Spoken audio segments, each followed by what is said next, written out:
Hi, I'm Dr. Brad Dunlap, orthopedic surgeon and sports medicine specialist. Today, we're going to talk about the rotator cuff. Now, I'm sure you've heard of the rotator cuff before, and it's actually a group of muscles and tendons in your shoulder that help move your arm in space. It's also one of the most commonly injured structures of the shoulder. If you are diagnosed with a full thickness or a complete rotator cuff tear, you may need to consider your surgical options. Here, we're going to run through an arthroscopic rotator cuff repair surgery. Okay, here we are in the shoulder. You see the humeral head above us, the glenoid of the socket below us. This is the long head of the biceps we're looking at. That looks pretty normal. Now we're going to look at that labrum, which is that cartilage rim that surrounds the socket. The patient's laying on their side, so the head is to the right and the feet are down to the left. But you can see the articular cartilage all looks fine. We're going to swing down here to the ligaments at the bottom of the shoulder. Now we're going to look up at that rotator cuff, and you see that frayed edge there that we highlighted. That's part of the rotator cuff tear, and we'll see that much better in a minute here. We're going to look more in the front of the shoulder. That long structure there is the subscapularis tendon, which is another part of the rotator cuff complex. And this is a little bit of a frayed labrum in the front of the shoulder here. Now we're up on the second floor of the shoulder, so to speak, the subacromial space, and that is the ligament that's overlying a bone spur. And we'll use this electrocautery device to help expose that bone spur so we can see it. And this is an x-ray of the bone spur. You can see how in the middle of that image it comes to a peak, and that can rub against the rotator cuff, almost like a knife against a rope, and you can see that bone spur there. The rotator cuff is at the bottom of the screen, and you can see there's just really not a lot of space between that rotator cuff and bone spur. So what we'll do here is take a burr, shave that bone spur down to create more space between the rotator cuff at the bottom of the screen and that bone at the top. And now you can see how much space that we've created between the rotator cuff and the bone. And here's a still frame of what the rotator cuff tear looks like when we get in the shoulder. And here's what it looks like once we clean it up. You can see as we spin the shoulder here, the back part of the rotator cuff is okay, no hole.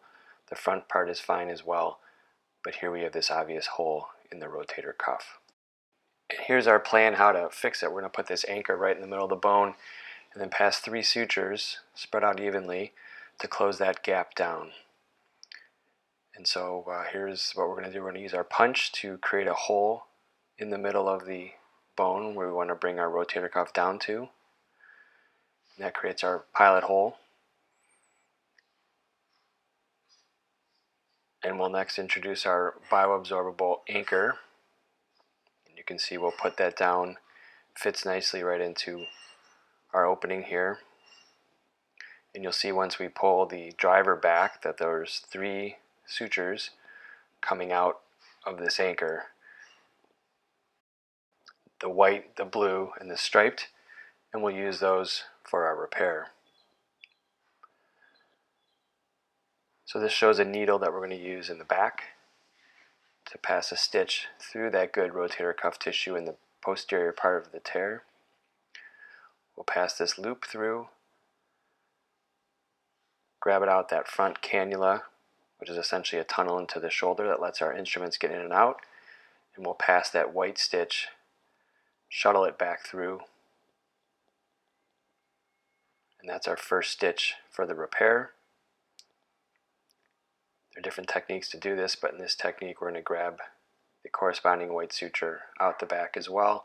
We have this red straw that holds our sutures in place and gives us a temporary reduction so we can see how our repair is coming along. Now we'll do this again with the blue and striped suture, so we have all 3 passed, and here's what it looks like once we have all 3 passed.